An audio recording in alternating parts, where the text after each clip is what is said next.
Cabinet takes major decision to hike DNS allowance for central government employees.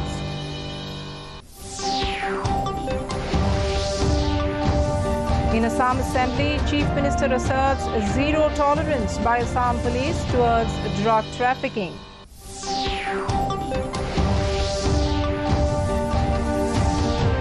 Satyadev Arya assumes charge as new governor of Tripura.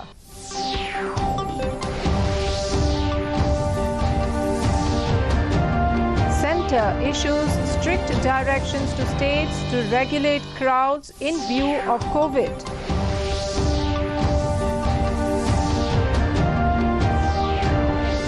And Meghalaya government holds meeting with various faith leaders to discuss vaccine hesitancy.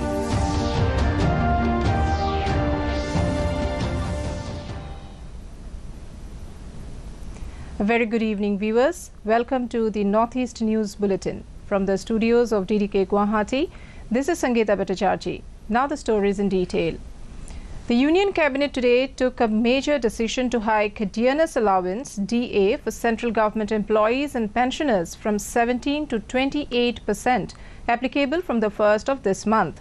Meanwhile, several decisions to boost exports in garment sector, promoting investment in the animal husbandry and shipping sector were also undertaken. Information and Broadcasting Minister Arunachal said the continuation of rebate of state and central taxes and levies on export of apparel and garment sector will boost export in global markets. The minister further added that the cabinet approved continuation of the National Ayush Mission from January 2021 to March 2026 with financial implication of over 4,607 crore rupees. जो पहले 17% थी उसमें 11% की और वृद्धि करके कुल मिलाकर 28% इसको किया गया है यानी कि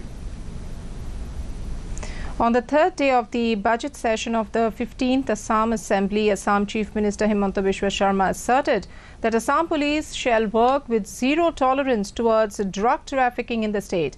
In reply to a question put by AGP MLA Pradeep Hazarika, Sharma said that the operation against a drug menace and crime in totality shall continue till the state is free from its clutches. Meanwhile, reacting on allegations by several MLAs on Kibohagor MLA Akhil Gogoi divulging internal matters of the Assembly outside the House, Assembly Speaker Bishwajit Doimari urged the members of the Assembly to refrain from such acts. Various questions regarding fishery, water resource, agriculture and cooperative departments were also raised, whereas several MLAs also drew the attention of Minister for Water Resource Piyush Hazarika towards the unabated erosion in several parts of the state. Ahead of the monsoon session of Parliament, the government has convened an all-party meeting on Sunday. During the meeting, the centre will seek support of political parties to ensure smooth functioning of both the houses of Parliament. The monsoon session is scheduled to start on 19th of this month and conclude on 13th August. The session will altogether have 19 sittings of both the Lok Sabha and Rajya Sabha. Prime Minister Narendra Modi will visit Varanasi tomorrow. He will inaugurate and lay foundation stone of various development projects worth more than 1,500 crore rupees. Modi will inaugurate a 100-bed MCH wing in BHU, multi-level parking at Gadolia, Ro-Ro vessels for tourism development on River Ganga, and a 3-lane flyover bridge on the Varanasi-Ghazipur highway. Prime Minister will also lay the foundation stones of several projects and public works worth around 839 crore rupees.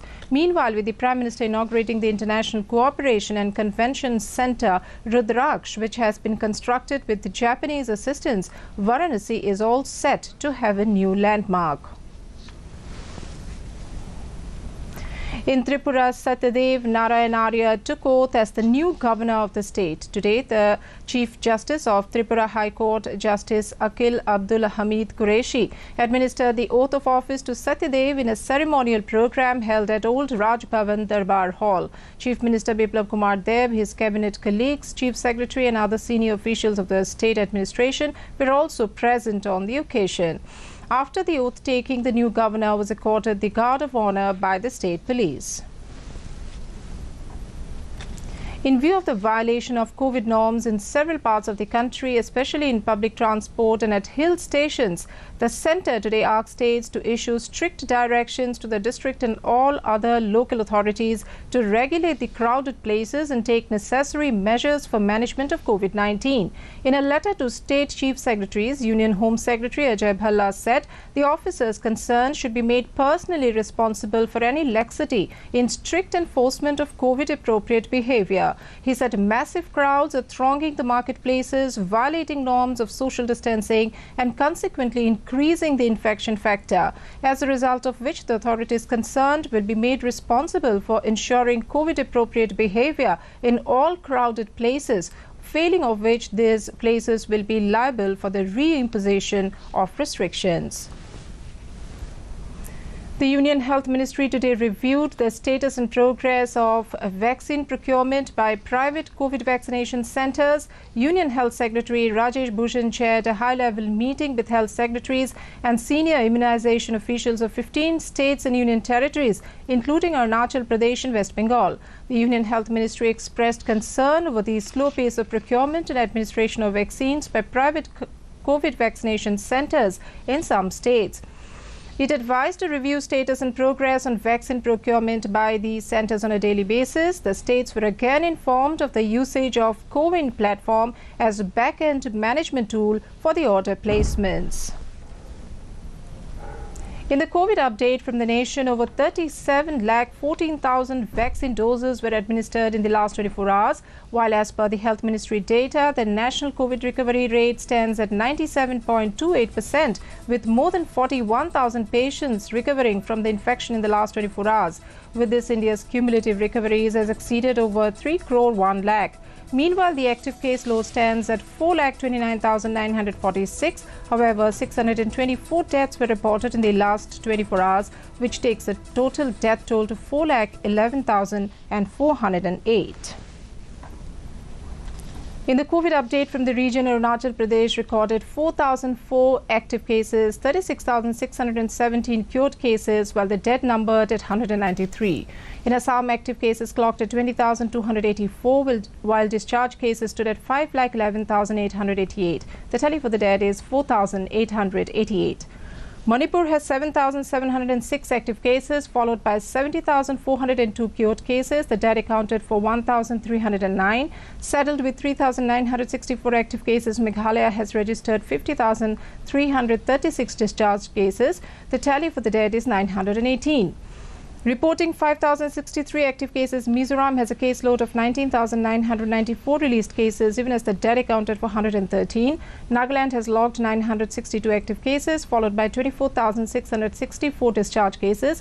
The dead numbered at 514. Sikkim has recorded 2,281 active cases, while the released cases touched 20,025. Deaths at 317. Lastly, Tripura recorded 4,384 active cases, 66,771 cured cases, while the dead accounted for 718. The Meghalaya government held a meeting with various faith leaders under the chairmanship of Chief Secretary M.S. Rao and Dr. Aman War, Director Health Services MI, to discuss the issue of vaccine hesitancy. Talking to the media after the meeting, Dr. Aman War said that the faith leaders are concerned about the attempts at spreading wrong information, which has created hesitancy among the citizens. The leaders of various faiths have accepted the request of the state government to help enlighten the public on the benefits of vaccination. Meanwhile, they have also given various suggestions to the government in combating the rumours about the vaccine. Union Home Ministry has asked the Central Bureau of Investigation (CBI) to inquire into the death of Rosie Sangma and Samuel Sangma. The case relates to the death of Rosie Sangma in a hospital in Gurgaon on 24th of June this year after she had complained of a medical condition. Later, Samuel Sangma, relative of Rosie Sangma, suspecting medical negligence, had an altercation with doctors and staff of the hospital, following which the Delhi police received information regarding the death of Samuel Sangma in New Delhi on the next day, 25th of June. The family of the deceased has alleged foul play in the death of Samuel Sangma by the hospital personnel. In Meghalaya, the NCC NER office located in the capital, a Hindi dictionary named Karyalayan was released by Major General Anand Bhuiyan, Additional Director General, with an aim of making Hindi the working language and promoting it. Authored by Dr. Shyam Babu Sharma, the dictionary has Hindi translations for words used in the everyday functioning of office.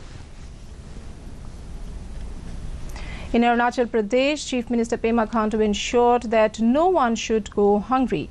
Taking to his Twitter handle, he said that the state has lifted 100% quota of Pradhan Mantri Garib Kalyan Anna Yojana for the month of May and June, well ahead of time.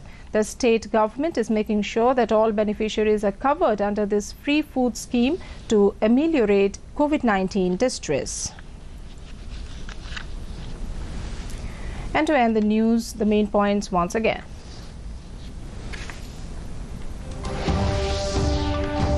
Union Cabinet takes major decision to hike DNS allowance for central government employees.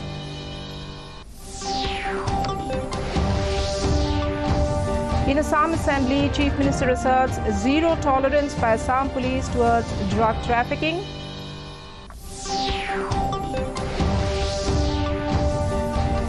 Satyadev Arya assumes charge as new governor of Tripura.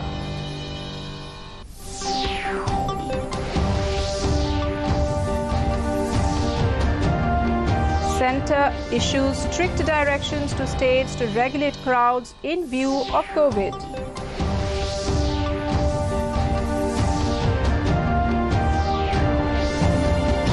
And Meghalaya government holds meeting with various faith leaders to discuss vaccine hesitancy.